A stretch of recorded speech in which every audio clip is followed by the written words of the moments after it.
Before we begin, we'd like to acknowledge that we are recording on the traditional country of the Kaurna people of the Adelaide Plains. We pay respects to elders past and present.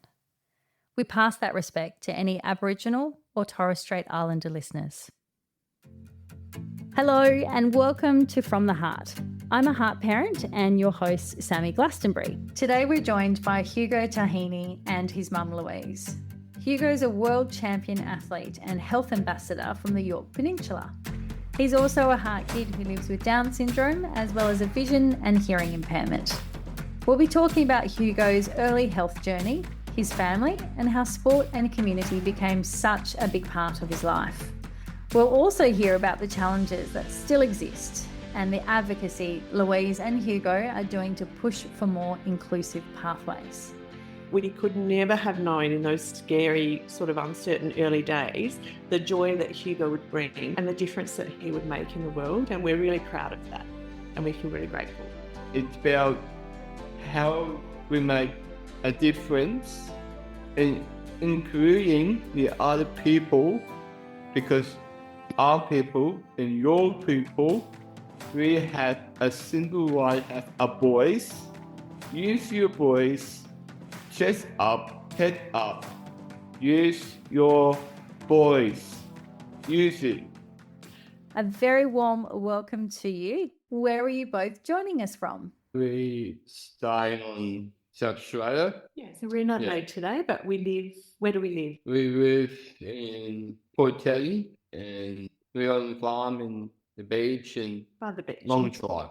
It's a long drive from us. It's a long drive, yes. So obviously this podcast is picked up nationally and there'll be lots of people. So I really encourage people to type into Google where Port Turton is. It's a beautiful part of South Australia. I very much appreciate it being based here in Adelaide. So thank you so much for joining us. Hugo, I'd love to get to know you a bit more. So you're a world champion athlete, you're a health ambassador, and you're a motivational speaker, and you even have your own website. So can you tell me more about that? Thank you.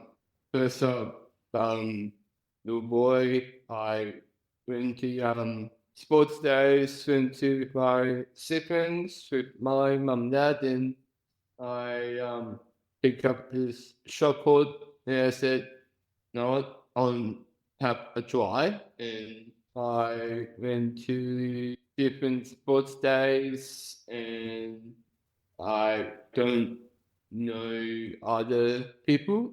Yeah, And okay. growing up, and I met my coach. His name is Steve Larson, and I got a team called Bomb Squad because we shot put. Shot put. You throw things very Yeah, far, don't you? very far. Yeah. And I got other coach. He's my Japan coach. And, Okay. What about your name, Hugo? You usually introduce yourself as... Oh, and I got a really cool name. It is the Rockstar. I love this already. Hugo. So I will now refer to you as the Rockstar. I love that you went along to sports days, you picked up a shot put, and then obviously also to a javelin and just felt right at home. And I see too that you represented Australia at the Virtuous Global Games in 2019 and you were awarded an Australian Sports Medal. And I can also understand that in 2024 you were nominated as South Australian's Young Australian of the Year. So this is all just incredible stuff. And this all started from a sports day and picking up a shot put. and here you are. And now, That's fantastic. And lovely to hear your coaches. And so you have a specific coach for shot put and one coach for javelin. Is that right? yeah, one with my flying, shot put Texas, and yeah. Another for javelin. That's right. Ah, okay. So shot put and discus are together. Yes, that makes sense. And so can you tell me, how did you get the nickname Rockstar? It's a great story. First off, we went to my local footy. These two boys whispered, hey, that's the red Rockstar, and now it's stuck. And it's stuck. And do you remember how old you were, Hugo, when they whispered and called you the rock star? I think maybe I think you were very tiny, only about 6 or Tiny? 7, Sami, and Oh, cute. given to Cadena to play football. And it must have been that at a previous game, Hugo had introduced himself to these young fellas as Rockstar or Hugo Rockstar. And at this next game, my husband overheard these two fellas saying, hey, that's that guy called Rockstar. Brilliant. And it stuck. It stuck. And the rest is history. I love that. That is brilliant. And so I also hear that you have a shed, Hugo, and it might have a lot of things in it. What's in there? my dad's dad and my dad and me, they built the shed for me, and I call it man cave. Excellent. All the things I got, like gold medals. Oh, wow. silver- So it's a man cave full Yeah. of medals. Yeah, World record, certificates, photos. all sorts of stuff. That sounds like a pretty cool man cave if I've ever heard. Yeah. Do you hang out there much? Like this, that's my space. Like, you got even got TV and all that type of stuff, and I just focus on my gold medals and You like showing people too, don't you? showing people too. Giving them guided tours. I love it. I'll be sure to reach out if I'm ever up your way, because I'd love to see your man cave. But I love the fact that you go there and it helps you focus. And I suppose it's a really lovely reminder of all that hard work that you've put in and all that you've achieved. Yeah. So Louise, I'd love to chat to you about sort of the early years and that journey. So can you take us back to when Hugo was born? Did you have Hugo up north, or did you come into Adelaide to have him? And what do you remember about just learning about what the road was going to look like ahead? Yeah, sure. Thanks, Sami. So Hugo was born at the Yorktown Hospital, and he was the 5th child in 6.5 years. So busy mum, very busy mum. Busy times, but we're very fortunate. And yeah, it's a bit of a blur, I think, Sami, now, but those days seemed quite surreal. So he was born in January, and I just had a feeling when he was born, because I'd had 4 other children in quick succession, I guess, in not long or not many years, I knew what to expect, and Hugo was just, things were a little bit different. Anyway, we sent some cord blood off to the Women's and Children's Hospital, and when Hugo was 3 days old, my husband John and I and all the children came to town, or Adelaide town as we refer to it, and I can still recall that tingling feeling in my body. And my husband and I were only talking about it the other day. He has a similar feeling of when we were told that Hugo did in fact have an extra chromosome. But that day, the paediatrician we saw, Dr. Barnett, who was absolutely beautiful, you can only imagine delivering that news to a young couple with a brand new baby. He was wonderful. He then said, I'll just have a listen to his heart, and noticed that there was some sort of abnormality. And it was getting late in the evening. We'd left our other 4 children with my friend in Adelaide. Anyway, we went on to discover that same day that the top half of his heart hadn't formed properly.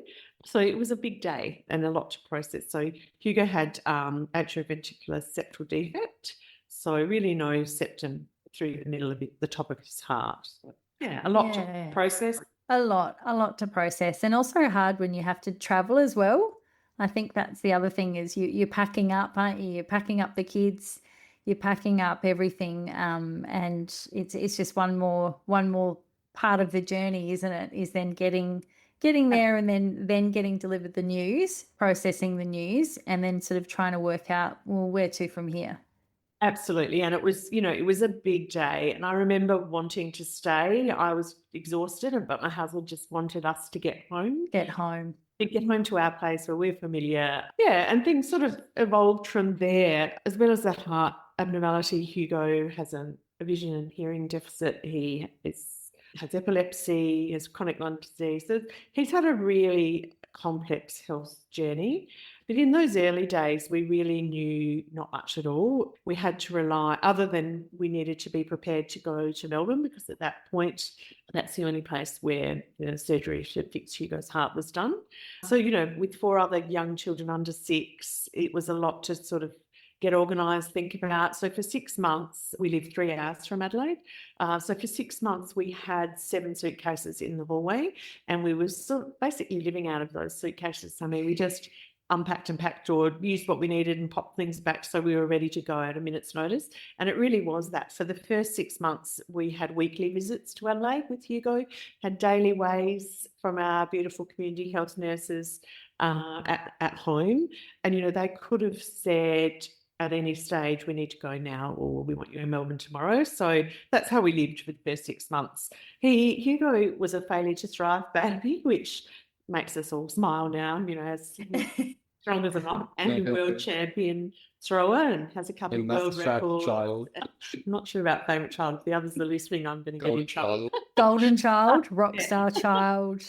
What else can we call you? Great sense of humour. So, from knowing nothing prior to having Hugo, we were surrounded, I guess, or scooped up by the magnificent cardiologist at the Women's and Children's Hospital. We started with a fellow called Brodie Knight, who then left, and we were placed with, or Hugo's health was placed with Malcolm Richardson, and he... Ah, yes. Yeah, he saw Hugo until he was 20 when he actually retired. We had a fabulous relationship with Malcolm, and then he's now moved or transitioned onto the RA. To the RA, and that's been a big thing, and was sort of a source of anxiety for all of us, but it shouldn't have been. He's with Dr. Patrick Disney, whose children do athletics alongside Hugo. Look, it's just amazing. We're so lucky. But back to the early days, Hugo miraculously grew a little flap where the septum should have been, which bought him a bit of time. And enabled him to become a bit stronger before he had the surgery. So he actually didn't have his repair in Melbourne until he was 2.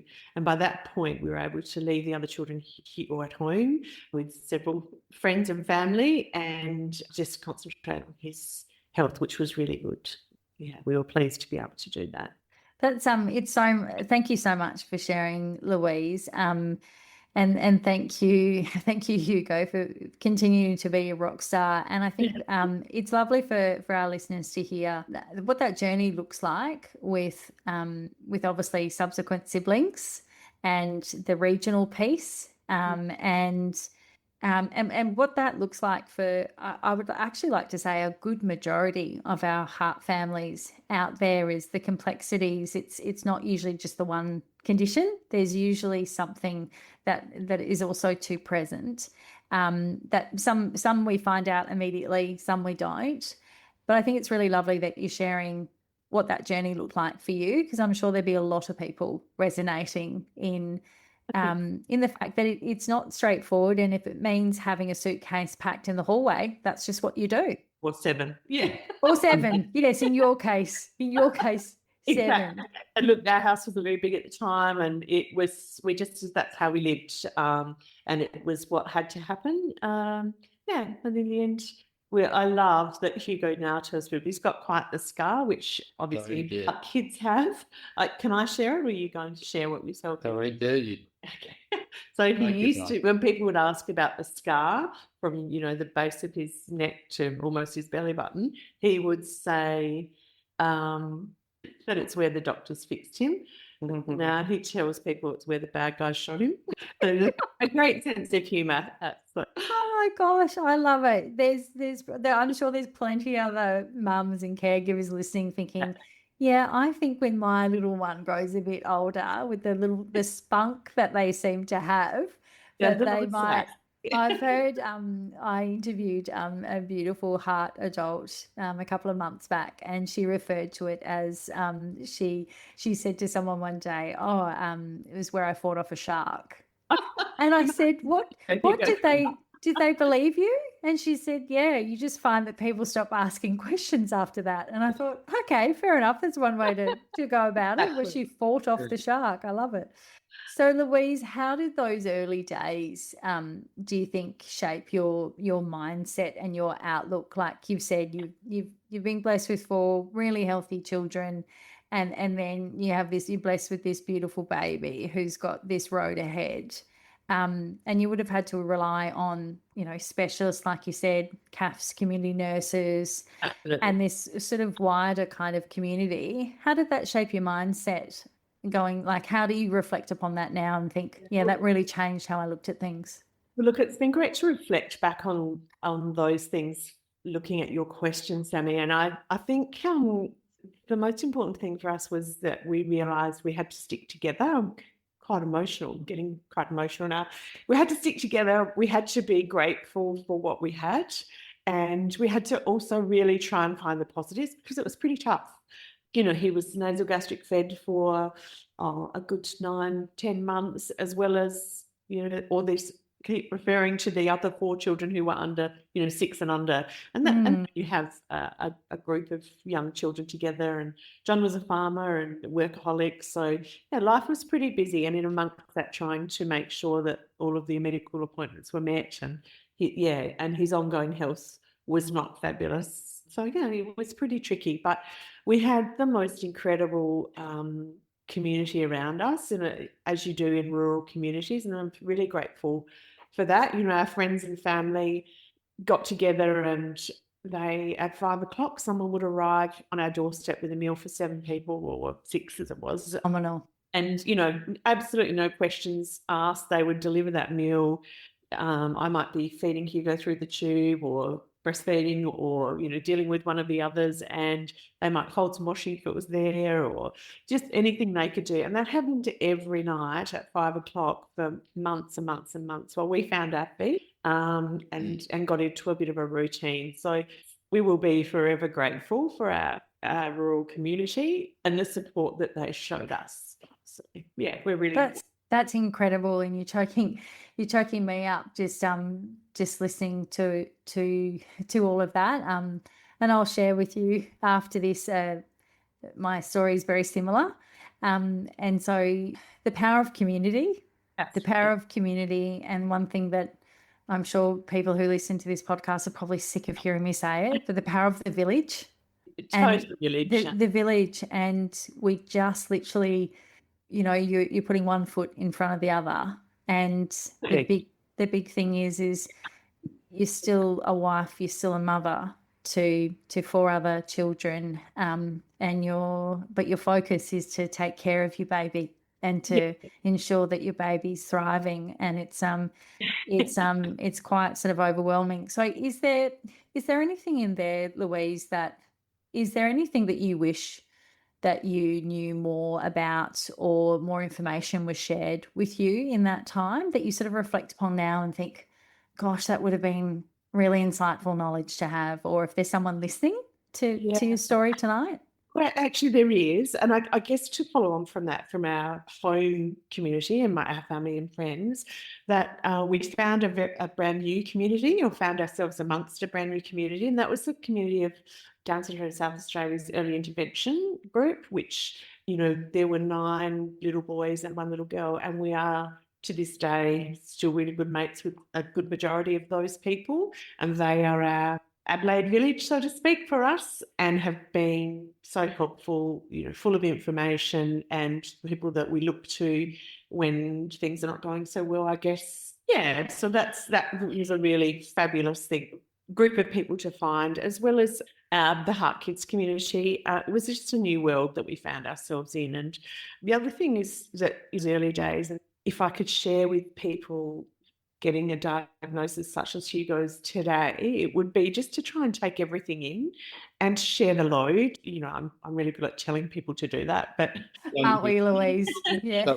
But also to say yes to offers of help, because you just cannot do it all on your own. And, Hugo has been the absolute joy of our lives. And when he was born, we were told, as many people who have had children with Down syndrome potentially have been told, they're always happy, they're et cetera, et cetera. And, Hugo's a person and has emotions like everyone else. So he is generally always pretty much happy, but he just has the emotions that we have. But we could never have known in those scary, sort of uncertain early days, the joy that Hugo would bring and the difference that he would make in the world. And we're really proud of that. And we feel really grateful. So, yeah, look to the positives. Definitely. And sorry, you've really you've choked me up there, because I think maybe, Hugo, you are the favourite child. That's what I take away from that. I'm trying to choke back. Like talking about what Mum said, some things I don't think in past my health. I have a tail reaction. You've had some pretty scary health. Scary health.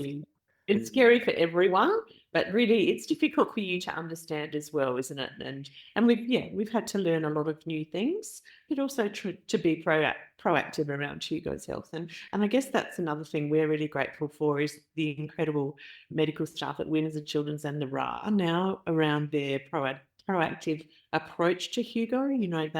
He is someone that has a really compromised immune system. So if we present at the hospital, they're extremely proactive around his health care, which is great, because things don't go well if they're not. And we're very grateful for that.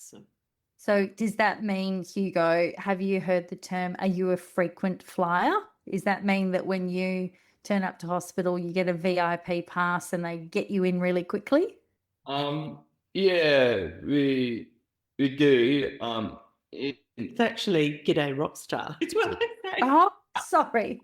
Of course it is. Pardon me. It's hello Rockstar. Come all the way through quickly. In hospital, there's something about what's my name in my diaper, and I said I'm not sure, and this guy said, my parents can't go in, and this one nurse did something, and she said, my parents come in. Your support person, which was Mum. Yeah. And those people out there, they do something and I did tell Mum, I don't know my name in my diary. You were very unwell when you needed some support. You needed support.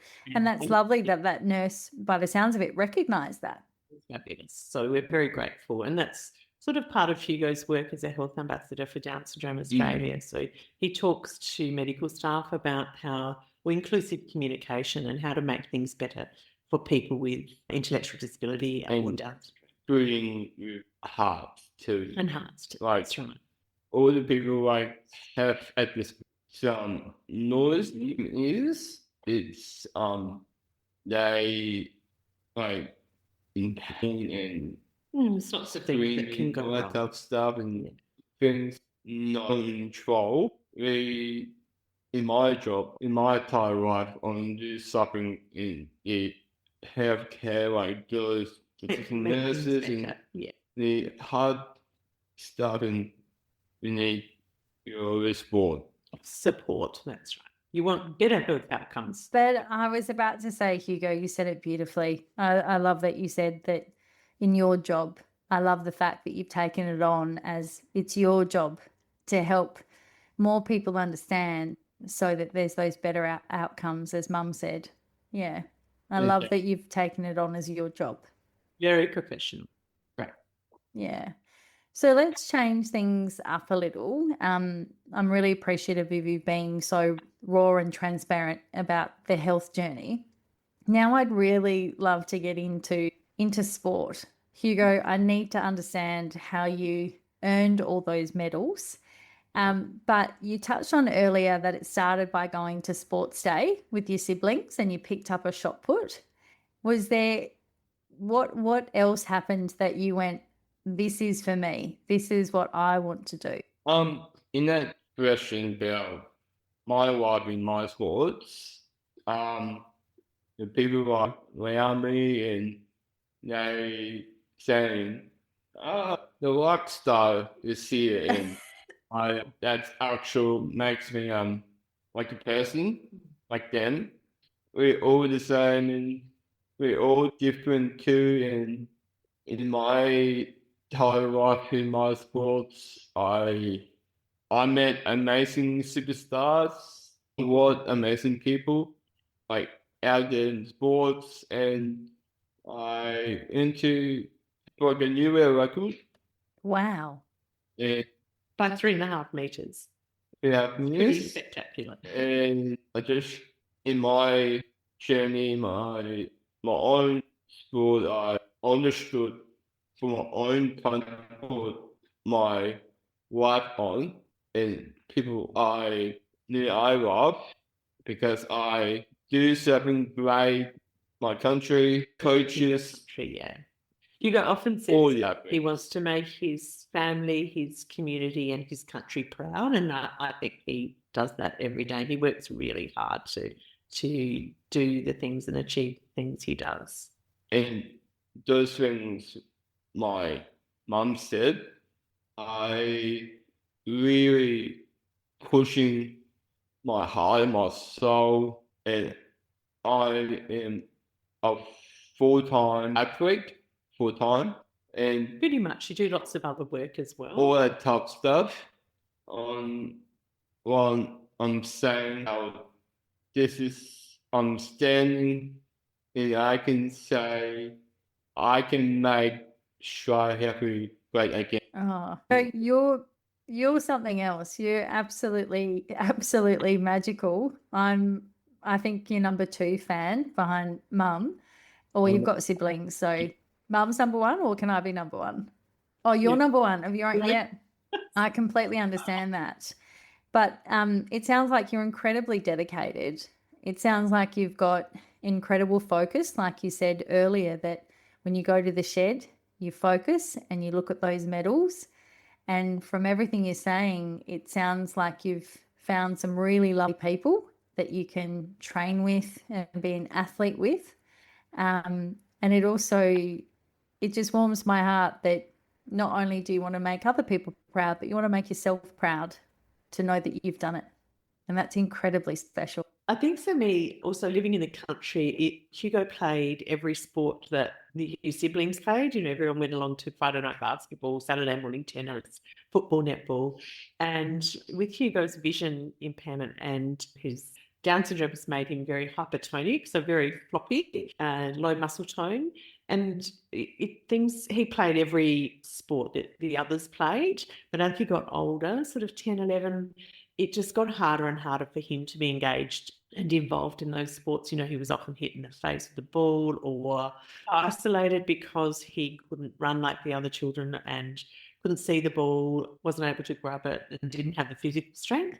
So athletics is something the other children did as well, little aths forever, and it was something he could do on his own. And that's really why I think that took off for him, because he could, whatever he did was for himself, and he started achieving great things and felt good about it and met a whole new community of people that he loved being around. And it was an individual thing that worked for him with his disability, which is great. And so with that, Louise, was there a moment that you went, hang on a minute, this kid is truly a rock star? Is there a particular moment that you think this is talent beyond what we're expecting right now? Well, I think I love that you're laughing, Hugo. Hugo's going, I remember. I think he sort of started doing athletics like the other children had done. And from under 10, he could represent the state, which we thought, you know, we wanted and have always wanted to give Hugo every opportunity that the other children have had. So he started representing South Australia and went to a few places. And there's a thing called the All Schools, which is a school competition that's a national competition each year. And by this time, I think, so he's sort of from under 10 to when he was in year 11, had represented South Australia. And in year 11, we must have been almost 18 or under 18. We went to Cairns with him, and he was throwing in an able-bodied competition, and he got a bronze medal, which is pretty spectacular. And a man came up to me after the podium was done and he'd been presented with his medals, and asked me if I was Hugo's mum. And I felt as if something was not right, we'd done something wrong. And he said, everything's okay. I am just working on behalf of Michael Thompson from Sport Inclusion Australia, which are the peak body for athletes with intellectual disability.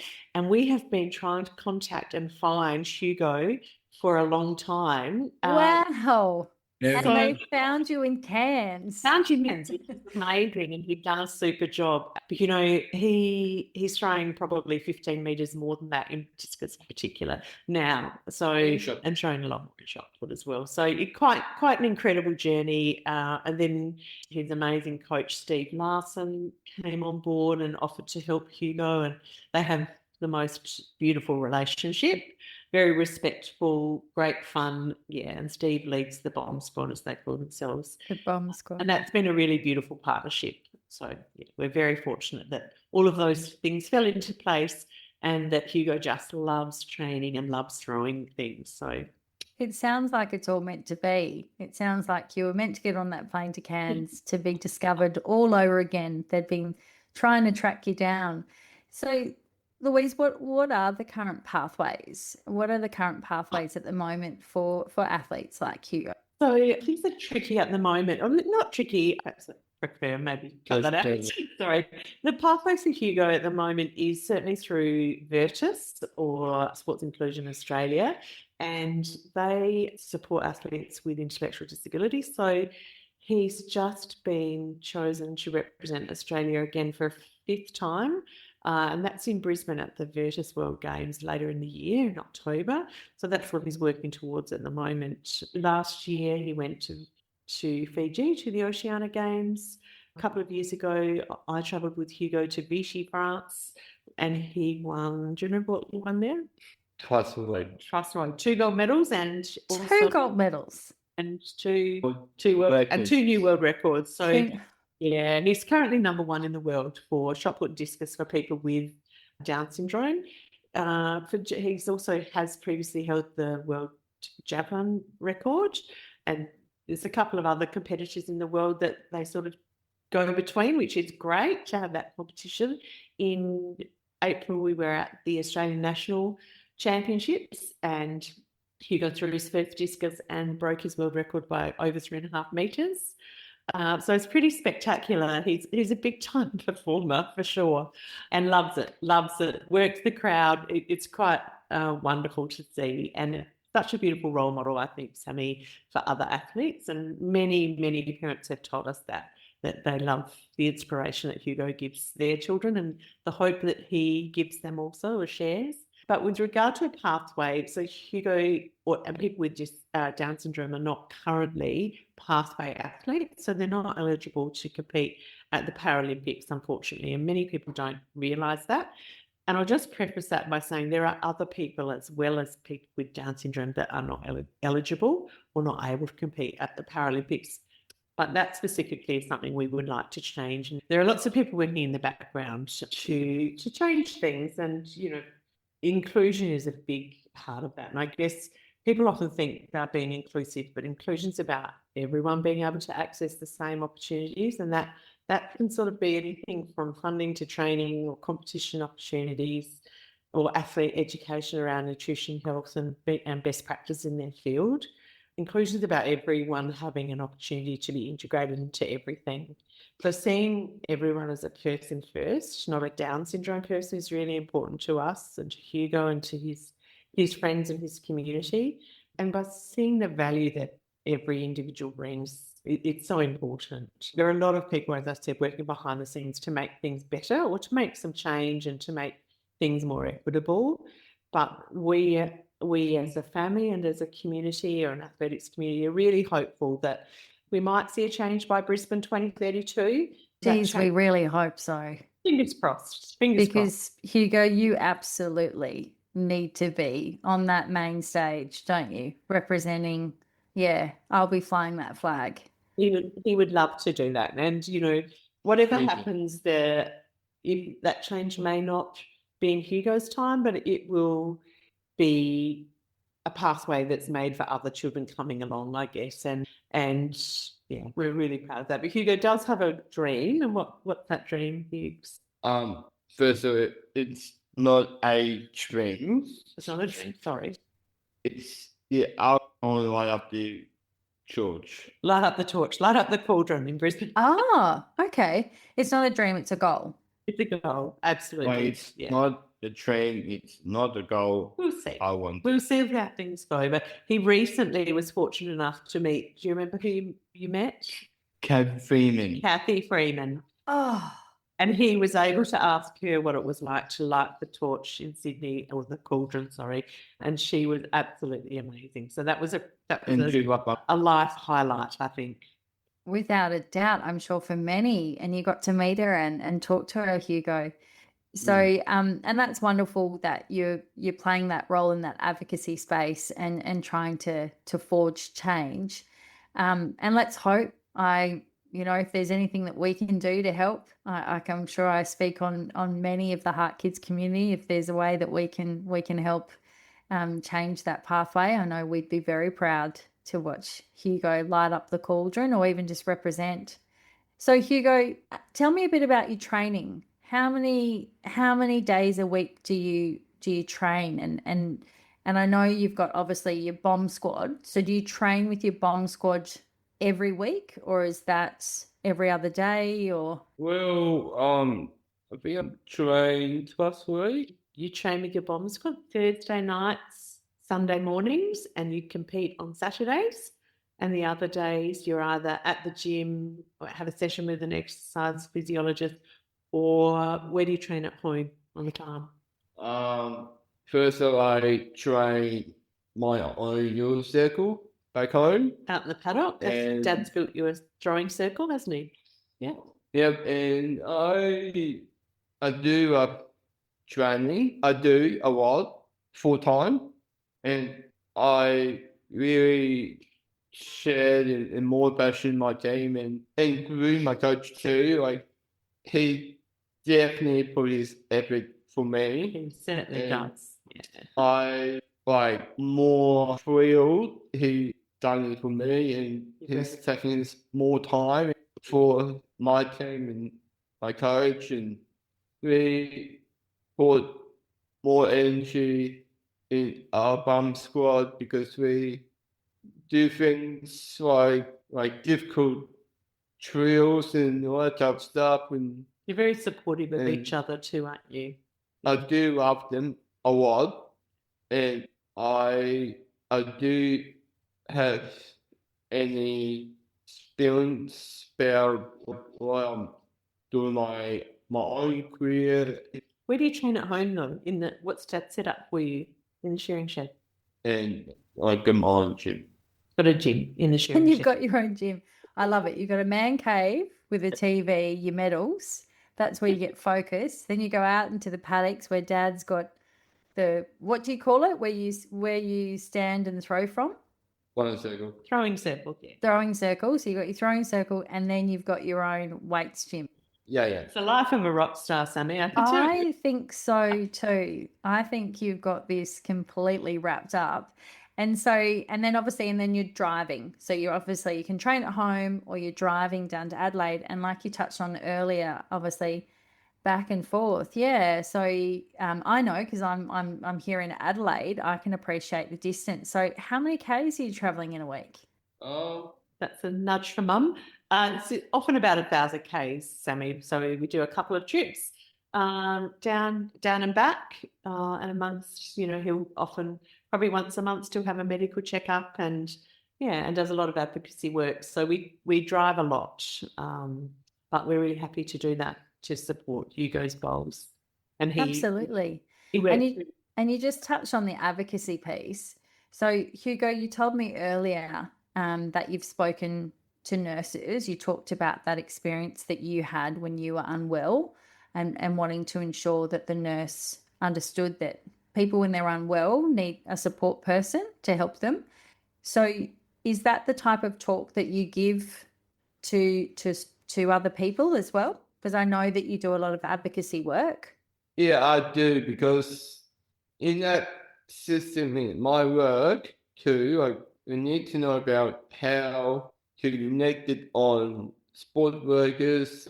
You need to know about, you do not speak to your parents, you do not speak to your sport worker. The one person you don't speak is to us, to me. You need to know about it's your job, to your doctors and nurses. Be more different. Someone you talk to you, it's someone to you and to me.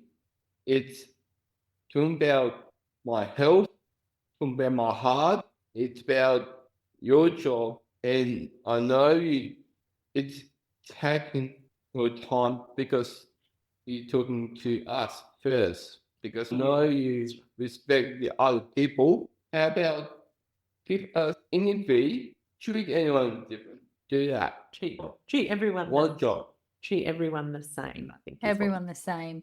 And I think also too, what you touched on there, Hugo, is you deserve just as much respect in that room. Like you said, they respect other people in that room, but you too deserve that respect. And you should be asked, you should be involved in your health outcome and not always just talking to mum or a support person. So I think that's really powerful message and a really important message for, like mum touched on earlier, inclusion. Inclusion means that everyone is seen as a person first. That's right. And I think that's really what the Down Syndrome Australia Health Ambassador Program does, Sami. They work on inclusive communication and just share. Recently Hugo spoke with 250 medical students, fourth-year medical students from the Adelaide University, and that was sharing how to best work with people. The details, that's right. The finer details of how to work with people who have intellectual disability and how to support them to get the best health outcomes. And it's an amazing program. We're very fortunate to be a part of that. Yeah, definitely. And it sounds like it's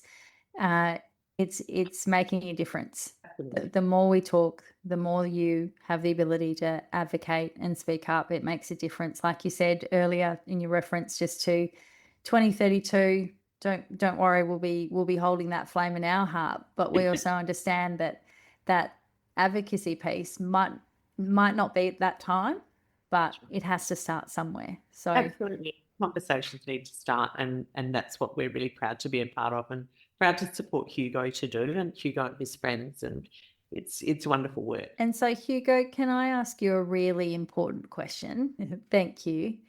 So there's going to be lots of people listening to this podcast, and they're going to probably Google your name, and they're probably going to do some more reading about you, and I'm sure they're going to see some fantastic images. Is there something you want people to remember from what we've all talked about? Is there one message that you'd like everyone to just remember? Yes, I do. The message I want just two people. We have a disability. People don't have a disability. This is the message for those two people. This message to other things we need to know about how we make difference for in people's lives, people's sports.